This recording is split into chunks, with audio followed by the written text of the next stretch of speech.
Hello and welcome to pmclounge.com. This is Lounge Fever, a series of videos dedicated to answering your questions. Now, this series is specifically for quality management knowledge areas. Similarly, we have series for other knowledge areas as well. By the way, first link in the description is going to take you to a playlist on all the videos that we have done as part of the Lounge Fever series, your FAQs answered for quality management knowledge area. You can always head over to pmclounge.com, go under PMP training, and you'll be able to find the Lounge Fever series under respective knowledge areas. With that being said, let's get started. The question for today is, why do you track cost of quality? And we have covered cost of quality earlier. The second link in the description will take you directly to the video on cost of quality, so do check that out. And also, third link in the description is going to take you to the entire playlist of all the videos that we have done on quality management knowledge area. Very important, do check these three links out. Now let's get on to this question. So why track COQ, or the cost of quality? Now, cost of quality, as popularly believed, is not just the cost of testing, it's the cost of all the quality activities, and testing is just one quality activity. There are many other quality activities involved. So let's say preventive quality activities like writing checklists and standards are also part of quality activities. So that's something that you need to understand. Testing is not just the only quality activity that needs to be done as part of any project. Now, the question still remains, but why do it? Why do we have to track the cost of quality? Let's find an answer to that.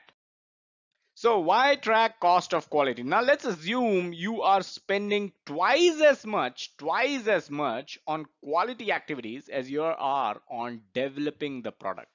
So that means if you're spending $1 on developing the product, you are spending $2 on the quality activities for that product.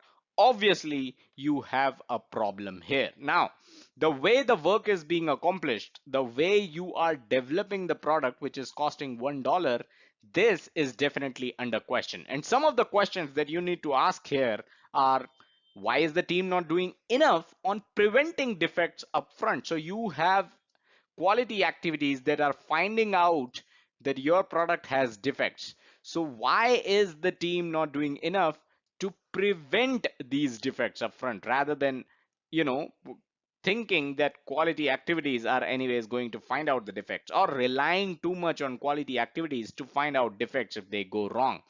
Instead, the team should be doing enough to prevent these defects, rather than relying too much on quality activities. Second is, can the design specification improve? So is your design document, if you are, uh, let's say, creating a software product, your design specification, can that improve? Is that the cause of confusion? Is that a cause of concern, wherein the design is not clear and the end result, the coding that is being done dependent on that design document, is not good enough, and thus it is resulting in defects?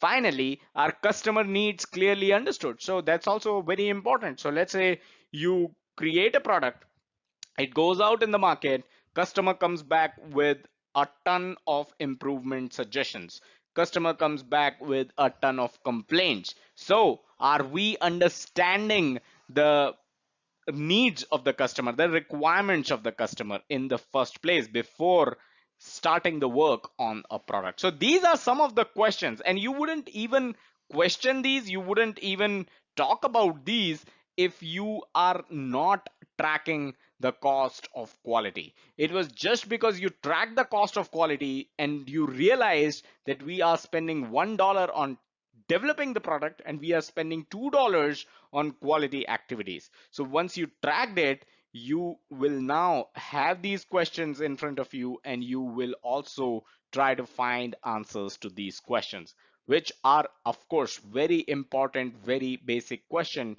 every project team should be asking themselves.